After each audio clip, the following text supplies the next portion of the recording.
Welcome to the Well Off Podcast, where the goal is to motivate, inspire, and share success principles. I'm your host, George Masri. This time I got to sit down with Sandy Mackay from Mackay Realty Network. He's the founder of that organization. He's also a joint venture partner, a husband, and several other things. Formerly an employee of Property Guys, kind of ironic considering that they are a for sale by owner service and they are now competing against them. Sandy's story is pretty interesting because when you look at the big picture, it seems like everything has come very easily for him. But while sitting down with him and having this conversation, I realized that there were struggles and there were challenges. Find out more by tuning in. Hey everyone, George Masri. I'm here with Sandy Mackay.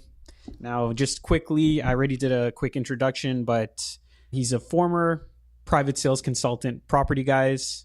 If you want to talk a little bit about that, just to kind of get things started, tell us about your experiences working with them and how you ended up going into real estate as a salesperson. Sure, yeah. Kind of funny working with them originally. One of my first little dabbles into real estate and definitely got me into the sales world. So that was cool. Quickly kind of realized it wasn't the best place for me, and actually through it, ended up meeting some investor. They were clients, or were about, actually they weren't clients, they were about maybe going to be clients, and they didn't end up being clients. However, they invited me out to a club out there in Oshawa, Durham REI, and that was really it. That was like kind of the first dabble, and then led into a whole bunch of other stuff, obviously, and then we kind of, I think it was the Rich Dad Poor Dad training at one point that we didn't end up going through the whole thing, but just a weekend course, quickly followed up that Durham REI event, and then really went into kind of full steam ahead from there. That was 6-7 years ago now, I guess. Okay, so around 2012, something else? Yeah, I think it's 2011, or I don't know. That's a good question. Something. Okay, so that was the first time you kind of got into the real estate education with Quentin D'Souza's group, right? Yeah. Perfect. Yeah, right around then. Okay, so when you were young, you went to St. Andrew's College, and that's a boys' boarding school? That's right, yeah. What was that experience like? Awesome overall. I mean, it's high school, so a whole bunch of crazy things going on, right? With everyone. Everyone kind of, you can change a lot after that. But great school, great times. It's all about connecting really with the right people there. I think it was great for networking and building up some friends and people, network for life that you can work off, build relationships with. I mean, it's very pushing towards you being into, lawyers or doctors or, successful, stereotypically successful kind of fields and industries. So through that, I had some great connections, still hang out with a lot of the friends from back then, and all around great time for sure. Mm-hmm. And did you ever end up doing any JVs, joint ventures with any of the people from the school? Good question. Not yet. Although I do see some slow moving relationships there that I think I could turn into that, but so far zero from that. Okay. Sounds good. Yeah. So after that, well, actually, I just want to ask you about when you grew up. It looks like you played football, hockey, and golf. So were you really active in those sports, and are you still today? Very athletic background for sure. Played more than just that. Pretty much everything I at least dabbled into. A lot of different sports. That was one of the reasons I went to St. Andrews. They had a great sports program. Still play a lot of that. I don't play football anymore. My shoulders were kind of got shredded in that sport. Mm-hmm. But otherwise, a lot of golf. Still play hockey. Mainly just golf and hockey. A couple other things here and there. Tennis when I'm on vacation or something. Mm-hmm. Golf is definitely still big. Golf's been really good. I think going forward and into business and everything, it can be a great thing to maintain. Yeah. Great way to have fun and talk some business at the same time. Mm-hmm. So definitely still really into that, and still play it quite a bit. Got tons of charity tournaments coming up and all that. So it's fun. Yeah, they say that golfing is pretty much the only time where you're able to spend 4 or 5 hours with someone and talk about business, but also have fun. That's right. Yeah. A lot of life lessons in sports too, right? Like tons of stuff that maybe as we talk here, my first real lesson in it was not in real estate. It was sports related. So a lot of good character building, teamwork, stuff like that you'll take out of sports. So obviously a lot of my life goes back to that. It's been very beneficial for sure. Mm-hmm. So your wife, Kate, I did some research. It looks like you met or maybe you went out for the first time in 2011. Is that right? Sounds about right. Yeah. So how did you meet Kate? That's Kate's favorite question, not my favorite question when people ask us that. But the truth in it, I'll say the truth here, is that she actually hired me for a a job, kind of a really part-time, short-term job that I was looking at. I had just gotten back. I lived out in Australia for a few years. Actually, I was really heavy into golf. I was teaching golf a little bit out there and came back, kind of wanted to get away from the golf industry and wasn't really sure what I was going to do. Was supposed to be a short-term job. It ended up being about a year at a event kind of design and entertainment decor company. They do like weddings and other big events. And she hired me as kind of I don't even know what the job was labeled at the time, labor setup guy, that type of thing. And okay. I guess through that, we worked a lot together, still work together. Basically, since she hired me, we've worked together like every day. So yeah.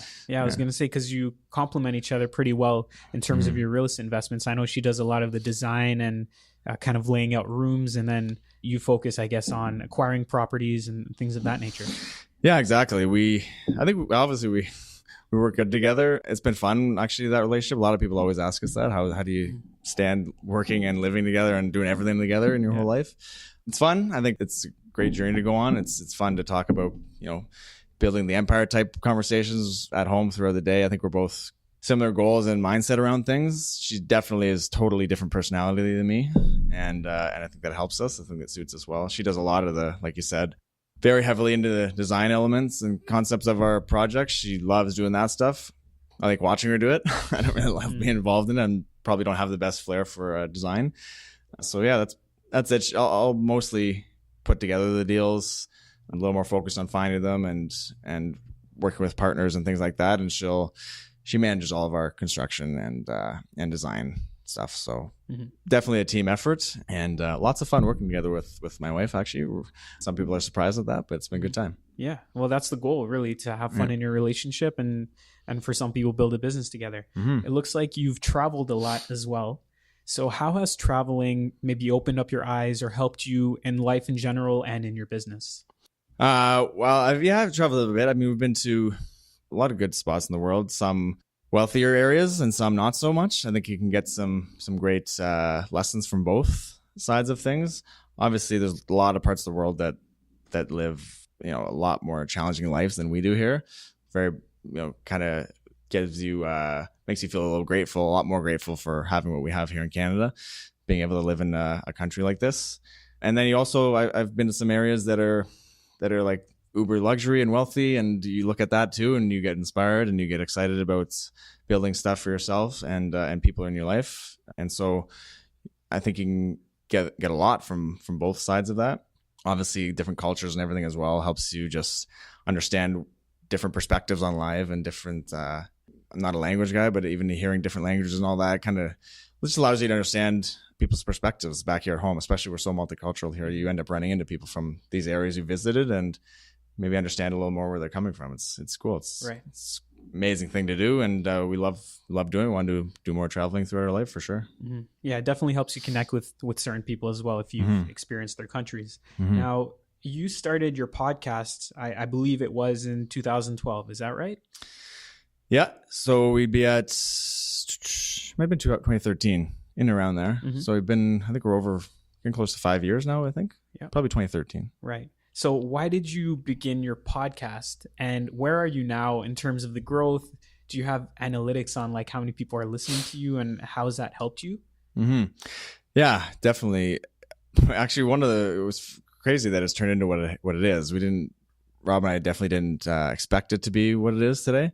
We literally started it. Both of us are now realtors. As you know, we were not realtors when we started it and didn't have any thoughts of it contributing to our businesses in that sense. We really just did it because we were having conversations like this around life, around investments, around different ideas and strategies. And, we just said at the time we were listening to a lot of American podcasts about real estate, Bigger Pockets. There's some other ones out there that are big that we used to listen to. And we were like looking for the Canadian knowledge and we just couldn't find anything. And there's a couple people we had looked at and, they did 5 episodes and then nothing else. And we're always wondering why they didn't keep going with it. Obviously, they maybe weren't getting the results that they were looking for. And that was the thing with us is we weren't really looking for results at the start. We were just kind of looking to have some conversations and build build a platform for other people to come on and share really some knowledge with us. And we hoped that we would get some listeners out of it. And and maybe provide some value for people and just see where it leads to. And I would say about a year into it, we were doing about a episode a month, maybe 2 a month in some cases, and really trying to stay consistent with it. And a year or so into it, we were kind of looking back, being like, okay, it's been fun. We're either both realtors or both starting to get into the realtor life, and obviously started to see the potential value in meeting and networking with clients and that through it. But we weren't seeing anything from it really personally. We had some great guests on the show, and I think there was some great content. Personally, we weren't really seeing anything, and we weren't really caring about it, but we started to think about it a little more at that point. And then we decided to stick with it, which was probably the best decision ever, because it's one of those things, right? A lot of things in life that are great, you can get to a point of almost quitting on it. And a lot of people quit on it at that time, where you go that little tiny step forward after that, and that's where all the success is. So yeah, it was cool. We kept going with it, and now we're at usually around 10 to 15,000 downloads in the first month per episode, and we kind of have people from all across Canada that we've had on, and we've talked to people throughout the country about different strategies and whatnot, and we've built up a great audience, and it's benefited our businesses as well, which is cool, and we're going to keep going with it. And I think we have a pretty good platform there for others to come on and share, so it's cool. Yeah, that's awesome. I didn't know that you had that many listeners. That's cool. Mm-hmm. Yeah, so I guess that'll lead me into the next question. It sounds like everything you've done, you've had success in. So do you find that the path has been easy for you, or does it just appear that way and there's been a lot of challenges and struggles to get to where you are today? It always appears that way, right? On the surface, I think, for most people. I would say there's definitely been some challenges. I could talk about a couple specifics. Let's think about it. I mean, there's probably a year or so window there where my wife and I were living together, and this was in between. I had kind of gone into the property guys thing and the dabbling into the real estate world, and she was actually we had left that original place where she hired me originally, and she had gone in to work with a builder, actually, just like an executive assistant type of role with a builder, and she took that because it was kind of obviously geared towards real estate and something thought she could learn from and grow with. I think I spent probably a year or so basically dabbling into some other ventures and entrepreneurial things online and stuff like that, and a hard year because I literally had very, very minimal money coming in. We had a bunch of our own bills and stuff to pay at the time, and I would say that was probably, it might have even been over a year, but the hardest year that I have experienced. And also the knowledge I learned in that year was insane, because I tried so many things, failed at so many different things, and now looking back, day to day, I'm using so many different things that I learned during that time. I went really heavy into building my knowledge base around marketing, around different mindset things, and everything I learned in that year, I use today, good and bad. And I always look back at that time in my life. It's kind of the time that nobody's ever going to really hear about. I don't usually talk about it too much. I'm not really the type to come on and talk about my rags to riches type story, but I think that's a moment in my life where I was not even close to kind of having success, and also a time that has helped me where I am to get where I'm today, and something that's been largely I don't talk about it, so it's kind of a thing that people don't think might have ever happened. Mm-hmm. You know, when you grind through things like that and you keep pushing forward, eventually there's some success on the other side. You just need to keep the faith and keep rolling, and it's kind of what we did. Obviously, my wife was basically supporting us at that time, so she had to have some faith in that too. Mm-hmm. And so through all that, 5 whatever years later, we're doing well. Things are maybe seeming easier than they really are in some cases, and obviously ups and downs along the way, and it's been great. So I think every quote unquote success story has that sort of time frame in it where they were struggling or trying things and failing a lot. I think most people need to go through that in order to find success. So. Mm-hmm. Okay, so how old were you during that year of struggle? And was it just the 1 year and then you kind of shot up towards success, or was it maybe a little bit longer than the year? I'd say a little bit longer. I think it's probably really more like closer to 2 years. We would have been at the time 26, somewhere in that range. My wife's a year younger than me, so maybe 25, 26. Yep. Yeah, I had kind of been doing the golf thing for a while, so I had gone and lived overseas for a bit, did that. That was more like just having fun in the early 20s, and didn't really think much about building wealth or investing and stuff like that. I think a lot of people, you get into the later part of your 20s, you start to think about life a little bit more serious. And so that was it. We started to dabble in different things, and that was when we got into real estate right after that. And I think the first couple of years doing real estate related activities was not exactly easy either. We were trying to wholesale properties, and if anyone's ever tried that, it's quite challenging in Canada. You really have to grind out to find those types of deals that are wholesalable. They have to be great deals. They're tough to find. Struggles in that have helped us tremendously now that we're doing investing and being a realtor, is finding great deals. That type of thing is, I go back to those days trying to find deals as a wholesaler. I mean, it's the same activities we're doing now, generally. All those struggles there, and we had some successes with it too, but there's a lot of struggle there, and all that leads to success today in what we're doing. So again, another example of just keeping faith with it and taking the lessons from it and moving on. So how much has being with Kate helped you to develop your business? And also, do you think you could have done it without her? Good question. Without her, probably not. She's definitely more of a, kind of driving force than I would be, at least naturally. I'm a lot more laid back than she is. So, and we definitely complement each other in that way. Like she'll something that I think is not very urgent, she'll be all over me, pushing me to get it done. And that's usually beneficial. And at the same light, I think there's some times where she's really urgently trying to push through on things that are maybe better off left with some patience there. And I think we complement each other really well that way. So I think it's been great overall. Would we be where we are without her? Absolutely not. She's definitely a huge part of it. Yeah, I'm sure she'll be happy to hear that if she ever does. I know. Yeah. So what inspires you to continue to push forward and to grow your business and to just continue to achieve success? Yeah. So, I mean, I guess it comes down to a lot about once you achieve a little bit of success, financially and all that, people don't need a lot of money in order to enjoy life and have a pretty good life. I mean, you don't need to be making millions of dollars. It's great. You can do a lot of cool things with that. Personally, like as one person or one couple, you don't need a huge amount of money in order to enjoy life, in my opinion.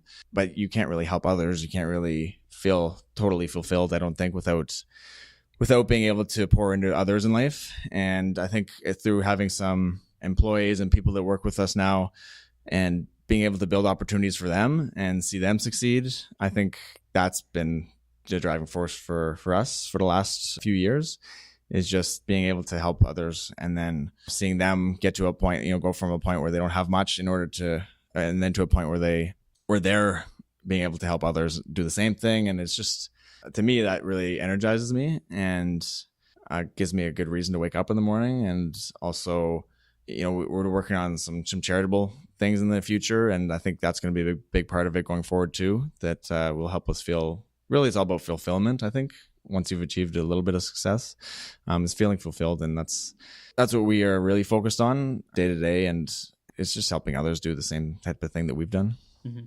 Yeah. So the first time I met you, I remember I was just Googling things like we buy houses or whatever. I was trying to get in touch with investors. This was maybe a year and a half or 2 years ago or something like that. And I called like 10 people. And I remember one guy called me back. He was like, Mr. Nice Guy, home buyer. I forgot what it was, but it's something along those lines. And he was just cussing me out on the phone because I called him. Mm-hmm. So you're the only person that actually called me back and said, yeah, I'll meet with you. We can have coffee. I'll even drive out to where you are if you want. You were just willing to like give and share. And when we met, you actually just kind of shared all of your techniques and secrets and whatever. You didn't hold anything back. So why is it that you're so willing to do that and to help others? I think, and I don't necessarily share every single thing like right away with someone, but I think I think it comes down to, I guess, like I really do enjoy doing that. I enjoy sharing with people and helping people, like I just said, helping people succeed and do good things in life. I think I'm also, and this is something I've thought about with our podcast too, I'm also really playing taking that kind of long game approach to life and to business and all that. I think that's what our podcast was for sure. It's just like I said, we weren't getting any results right away. It's more of a long-term thing. I think the more you do that in life, the more you meet with people and just be genuine and share.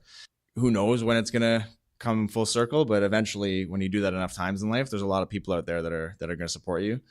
And there's a lot of people that are going to want to reciprocate that value. So that's the way I think about it. Even if it's something that maybe at the time isn't of top priority, I think if you can make time for it, you might look back a few years down the road, and I've done this many times now, look back and being like, wow, I never knew that person would be that person in my life. Like, no clue that first little connection would have resulted in what it's resulted in. So I just keep an open mind with that stuff. And I think there's a lot of cool things that can come of those types of meetings. So that's why I do them. And obviously I can't just create time for anything like that. But if someone seems eager and they seem like there's maybe a slight chance of something cool happening from it, I'll usually take a meeting like that and just see what it leads to. What does success look like to you? Success, a lot of different versions of success. I think everyone has their own version of it. I don't think there's no real definition for success, in my opinion. I think everyone's got a different thought about that. Definitely for us, like I said, we really love helping people and helping people succeed. And I think with that, you obviously need to make money in order to do that. The more money you have, the more you can do good things with it. And that's what it's about for us, is making money, is just doing cool, fun things for us personally, and also fun things with others and charitable work and that type of thing. So I think being able to do all that and being able to do all that like on your own terms kind of thing is a cool thing. I think, having flexibility to be able to say I want to do whatever I want in life is great. So I think just having that flexibility day to day is pretty awesome. I think to me that is success, just being able to do what we want. And a lot of that is helping others, doing fun things, being charitable, all that combined. To me, that's a fun life. And I mean, just living a fun, great life is what success is in general, I guess. I think that'd be right. So I'm hearing you say success isn't just about you. It's about the others that are involved. It's about giving back, and it's about kind of being free-spirited and being in control of your own life. That's good definition. Yeah. Yeah, I like that. Okay, so what are some of your biggest challenges today? In life, in business, in what Whatever sense? comes to mind. Biggest challenges? We have a lot of challenges. I mean, as you're building businesses and that in life, there's crazy challenges. I always, when I come back, and I see my wife a lot during the day, but some days I don't. And she says, how was the day? What happened? I go, oh, crap, really? You want me to go through all of the craziness that happened? Because our lives are pretty crazy right now. We're still, we're not sitting at home with our feet up watching our businesses thrive without us. We're still very actively involved. So day to day, there's tons of challenges. I think some challenges with real estate related activities is just helping, others on our team having challenges and being able to motivate them and keep them inspired to keep going and pressing through. Those come up pretty regularly, I would say. I think there's some days where a challenge is just staying motivated because there's a lot of stuff blowing up. I think a lot of think that someone's living an easy life because they're doing a lot of things and looks like they're living great lives. I think there's a lot of day-to-day struggles even behind that. There's, at least for us, there's a lot of chaos sometimes in life, and it comes and goes, but sometimes it comes in waves, and there's a lot of chaos, and you kind of wonder, wow, do I really want to go through with all this? Then you have some big successes right after that, and you remember that there's a lot of good stuff still to come. And so keeping that mindset right can be a struggle at times. And I think that's about who you surround yourself with. The more positive, great people you have around you, the more you'll be able to carry through that. And yeah, I think those are some of the key struggles I would say that come up. Okay. So you kind of touched on something there at the end. I was going to ask you, what are some of the habits that you've implemented in order to stay positive, aside from the one you just mentioned about surrounding yourself with good people? A few different things. I think, and I'm not perfect at this by any means. I think a lot of people overspeak on this, but I think the morning is a great time to be able to reflect on life.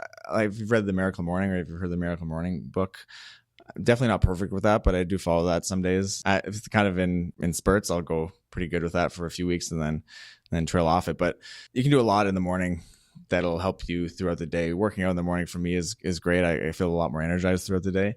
I think something like journaling, writing gratitude, things like that, even if you just think about it actually for a minute, can really all of a sudden change your energy and change your mindset on a drop of a dime. You can go from pretty whatever's stressing you out in life to all of a sudden feeling pretty grateful and energized. I think just even being conscious of that and thinking of that and being able to do that is a big thing. And a lot of that stuff, I do in the morning. Try to wake up early as much as I can to get stuff like that done and have some time to myself.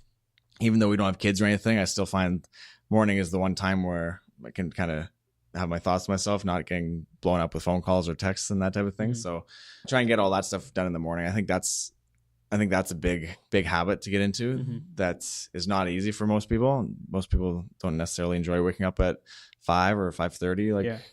I'm usually 5 to 5:30 range when I'm on and doing well with it. Mm-hmm. And so that's probably the biggest habit, actually. Waking up early, getting those first big things out of the way, and then it energizes you for the rest of the day. So it helps with your mindset, it helps with your physical health and all that. So I think those are huge habits. Right. So wake up early, work out, gratitude. Do you meditate as well? I don't really meditate, to be honest. I know that's part of the Miracle Morning routine there. I don't know. I can't get into it. I don't know why. I haven't been able to get into it yet. Maybe at one point in life I'll be able to, but that's the one I struggle with. Mm-hmm. Yeah, I don't know. It hasn't clicked for me yet. So I have tried it. Maybe we'll keep trying it with it. And I've heard great things from the people who actually can tap into it. Yeah. Not for me yet. So we'll see. Yeah, maybe one day. You're still young. Yeah. Okay. So who are some of the people that you admire the most? Good question. There's a lot of people. I mean, day to day, that would change, I would say, for myself. I've had a lot of different mentors along the way in real estate and outside of real estate. I've always, coming from an athletic background, I've always admired athletes. Those are always the people growing up that I would look up to. I think not even anyone specific necessarily. Obviously, being a big golfer, Tiger Woods was always my guy. Maybe some people don't like him as much anymore, but when he's actually in his arena in the golf course and you're seeing the focus and the drive he had, it was unbelievable how strong-willed he was and the amount of grinding he would do to get to where he was. Not always the type of player who would, be straight down the fairway on the green and in the hole every hole. He'd be all over the place. Like he'd be in the trees and stuff, and he'd grind out a solid score at the end of the day. So I think that was always something really impressive from him, and something I relate to a lot in life is, and in real estate, you definitely need to be able to grind through things. And usually the more you're able to do that, there's more success on the end. So people like that, I always admire. Nobody necessarily specific coming to mind. There's a lot of great motivational speakers and things like that I followed throughout the years. And I kind of go in spurts with that, with who I follow a lot. Tony Robbins, sometimes when I'm in that mood, he's really good. Obviously, he's a big name and someone I follow a lot. And there's a lot more motivational type speakers that are good day to day, I find can be great. What's the one? There's a good, I think it's a Zig Ziglar one, that motivation is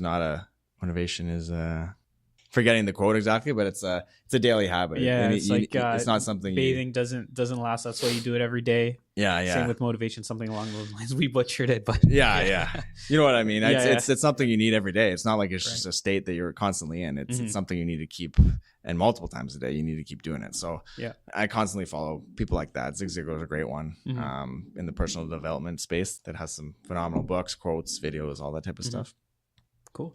So what are some of I'd say the top 3 most important activities that you do in a given day? Most important activities. So it changes a little bit based on in our business where we're at and what my focus should be on.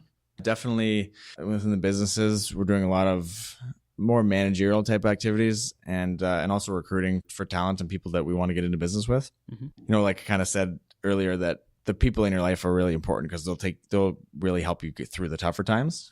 It's having great people around you. And so we're always looking for great people to join up with us in our businesses in some way, whether that's the investment world, realtor side of things. We have a property management business now too. So a few different things there where we're looking to find great people to work with. So I think that would be probably my number one focus, is just finding great people. I think you can do a lot with great people in your life, and you can really get hurt a lot with not so great people. So it's kind of something I always have in the back of my mind, regardless of what I'm doing. I always kind of think of, what when you're talking with someone or meeting someone for the first time, kind of just have a thought of what could this person do in my life? What could this person be in my life? Maybe there's something more than just hey, we just met and we're never going to talk again. Maybe there's something. So I'm always thinking about that day to day, like wherever I am at a getting coffee or something at Starbucks, you see a server and they're like amazing, and you're like, wow, that was like, this person's on, like, this is amazing. Maybe, what could they be doing different than just a barista? Maybe maybe they could be someone else in our life. We're both in kind of a service industry, so I find people like that, servers and that, make fantastic people in real estate. So just having the thought in the back of your mind is something I think about a lot. Yeah, for sure. And it sounds like now you've really learned to leverage your time. You're no longer in the trenches as much, and like you said a little bit earlier, that you don't really sell homes and do that sort of thing. You're kind of the manager of everything. So what are some of the tools and techniques you use in order to leverage your time and energy? So yeah, I've learned this, and a couple people in my life really helped me with learning that. I wouldn't necessarily say I was a leverage type person all my life, that's for sure. But being able to, and it's more of a mindset, really. It's just thinking about what is important for you and what's maybe important for someone else at a given time. You're never going to build a huge business on your own. There's just no way. I've never heard of anybody who has done that, regardless of what businesses might look like. There's always a lot of people behind the scenes helping out. So I think, when we do want to build some pretty big businesses, some fun businesses, and we need people in our world to do that. We need great people, and you need great leverage. You need to be able to look at something.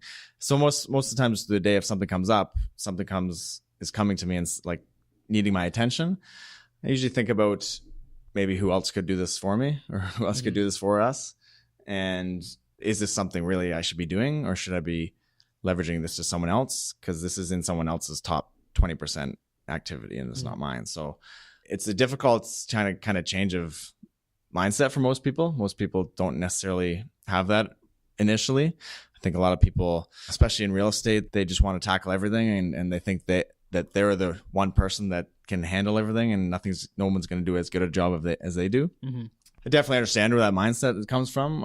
I think the same thing in a lot of cases. I think there's no way someone could do this as well as me. And yet, at the same time, if they can do it 70, 75% as well, I think it's worth leveraging and giving up, because otherwise, if I'm the one doing that activity, then I'm going to be doing that activity forever. So that's what I think about too. Is this something in 10 years I'd like to be doing? And if the answer is no, then I need to find a way to leverage that out. Yeah, for sure.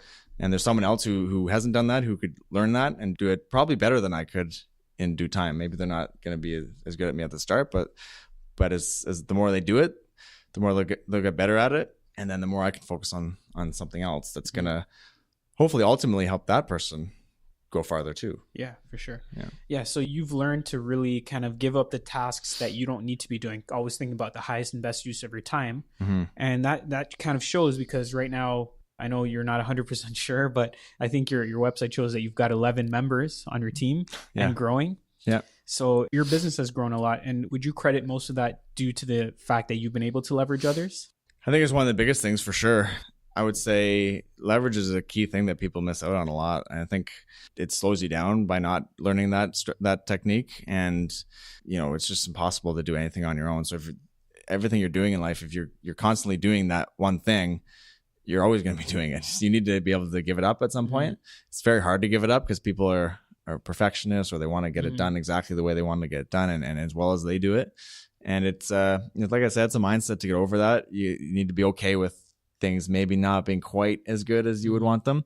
However, through that, you'll be able to build something bigger without it. And so it's definitely a challenge. And I really had to see some other people do that and learn from people. And once I saw some others doing that, I kind of was able to get that mindset straight, and it's been well worth it. You can build a lot of time leverage in your life, which is the biggest thing. The more if you want to ever retire or have a little more freedom in your life, you need the help of others to be, because it's very hard to just retire and have nothing else happening anymore. You need others to kind of continue running with a business or some sort of a investment maybe that you built up. It's not just going to run on its own, right? So it's an important thing if you ever want to retire potentially. You need to have others helping and supporting. So definitely one of the biggest things was leverage for me. Absolutely. Great. So on a scale from 1 to 10, how much do you believe in yourself and in your abilities? I would say depends on what the ability is. I definitely know some things I'm not very good at. And I think this is a cool thing too that I've learned over the last 5 years or so was to get to know myself a lot better and getting to know what I am good at and what I'm not good at. Because there's some things that are really people would probably consider very important things to build businesses or be leaders. And I know for a fact I'm just not that good at it. Can you tell us what some of these things are? Yeah, I mean, I'm not very good at. I'm honestly not good at implementing things. So I don't know if you've ever read the book Rocket Fuel. It's a cool book. It's about being an implementer or a visionary, and how for the most part people are not good at both of those. So someone could be great at coming up with ideas and being able to show a great concept or idea, and then it never gets done because they're not good at implementing it. Right. Where vice versa, someone could be amazing at running the show, making projects get done and see them to completion, yet they don't have any good ideas, or they struggle with coming up with the concept in the first place. This is where probably my wife and I are good, because I think she's definitely more of the implementer and she gets things done. I am actually not the best at getting things done. I usually delay, and it'll take me a lot longer than it will with others. Right. I've become pretty good at kind of casting a vision for that. And so, yeah, I think the more and more I go through daily activities, I see something that I know I'm not going to be the best one to do it. And so I try to find others that are going to do it better than I can. My wife is a good person to fall back on for that. And I think knowing that and being conscious of that is huge, because a lot of people, without knowing that, they just try and do everything. And how do they know what they're going to be good or bad at? So I try and do my best to just go all in on my strengths. I still obviously do some things where I need to implement it myself, and I know I'm not going to be the best at it, but I'll try do my best to get it done. So yeah, that's something that I've learned the last 5 years. It's been really, really beneficial as well. That's great. Yeah. So you're the one who kind of maybe comes up with ideas, the strategies, and maybe Kate helps you implement everything. Would you agree with that? I'd say for the most part. For the most part, yeah. Yeah, she's definitely better at that. And for just finding others in anything I'm doing, I'm looking for someone else who's good at implementing things, because that's usually what I need support with the most in a business sense, at least. So for the most part, would you say that the people on your team are pretty good at implementing things?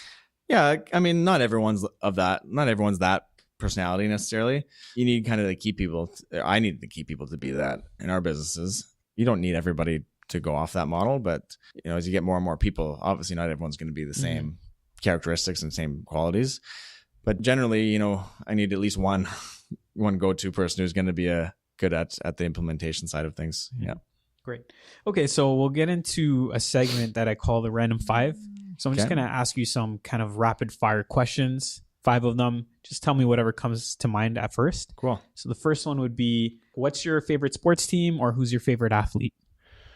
Sports team, pretty upset lately, but this is the Leafs, Toronto Maple Leafs. Favorite athlete, I already mentioned Tiger Woods. Tiger's might be my favorite guy forever, so I'll say Tiger. Okay. What's your favorite childhood memory? Childhood memory. I've had some great sports memories. I think hanging out with the hockey team back when we were young was always tons of great memories there. We're a great team. A lot of guys I still hang out with. I think most of my memories, if I think back, are around hockey, I would say. So hanging out with the team and having some successes with that. Yep. Cool. What's the most, or what has been the most influential book for you?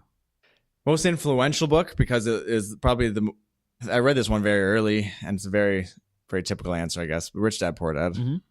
Definitely was the one that changed my whole mindset. It's not necessarily my favorite book to go read, but it was the most influential because it totally twisted my mindset. Cool. And what is aside from your own, what's your favorite podcast? This one, obviously, right? Isn't that what I'm supposed to say? No, you can say whatever you want. You don't have to fake it. Ours is good. Breakthrough Real Estate Investing Podcast. Definitely good. I used to listen to Bigger Pockets a lot. I still like that one, I guess, here and there. Another one I listened to a lot that I liked, and I'm not remembering the name right now, Sean Terry. I don't know if you know that one. He's a real estate guy. He's a wholesaler, actually, for the most part, out in Arizona. Okay. I can't remember the name of that one now. I used to listen to it all the time. He just has a lot of energy in his show, so it's a cool one to listen to as well. Okay, sounds good. So are you a morning person or a night person? Naturally, I would say I'm a night person. I do enjoy, like we talked about a little bit, I do now get up a lot earlier than I used to, for sure. And I do my best to make the mornings pretty early and get some stuff done, because I do feel the benefits of it throughout the day. I would say at times, though, if I'm on honest with myself, I'm definitely more naturally a night person. Okay. So what time do you normally go to sleep now, and what time were you going to sleep before? I'm like ready for bed already, man. I go to sleep pretty early. Yeah. I usually I try and get to bed by about 10:30 on most nights, because I do enjoy waking up at 5:30 on most days through the week at least. And I definitely used to be probably the reverse of that. I used to stay up pretty late and even in like high school and stuff, I'd at least midnight, easily midnight, and then into the night sometimes. A lot of times I was doing internet stuff and learning, and I was building podcast stuff and getting that going. Like a lot of that I would spend all night just up on the computer, and time can fly by so fast. Yeah. So I was definitely more of a night person, but I'd say I've switched in a positive way to more of a morning person lately. Yeah. Because people always used to laugh at me when I'd say I go to bed at 10 or around that time. And now I'm realizing more and more people actually go to sleep. Well, successful people go to sleep early and they wake up around 5:30. And another thing, I was just listening to a podcast, the Tony Robbins podcast this morning. And they were interviewing this guy that studied some of the greatest teams ever in history and the captains of those teams. And the guy was saying that like time after time, he would notice that the captain of the team had a pretty boring life. Like they would, or they would go to bed early. They would just like go home, do laundry. They didn't go out and party and do all that stuff. So it made it pretty, I felt pretty good after hearing that, because that's kind of how I'm living at the moment. So it's good. Cool. It's good to hear. So aside from that, is there anything you want to share before we end things? Any way that you can help people, or any services that you might be able to provide? Well, I mean, I'm pretty easy to connect with, as you mentioned. I mean, I'm pretty open to connecting with people and sharing whatever I can to help. And, obviously, if anyone wants to reach out about anything really real estate related, I'm usually pretty interested. And whether you're someone who's done nothing and is just for the first time looking to learn about real estate, investing, or some other topic, but also obviously love to hang out and learn myself from someone if you've done hundreds of deals in your life. I mean, anywhere across the board there, I'm pretty interested to talk to, and I think I could share and hopefully build a good connection with people. So anything real estate related, I guess, is the best thing to reach out to me for. All right. Sounds good. So we'll put a link up in case people want to reach you. And I really appreciate the time, and we'll definitely stay in touch, and we'll talk again soon. My pleasure. Thanks, George. It's fun. All right.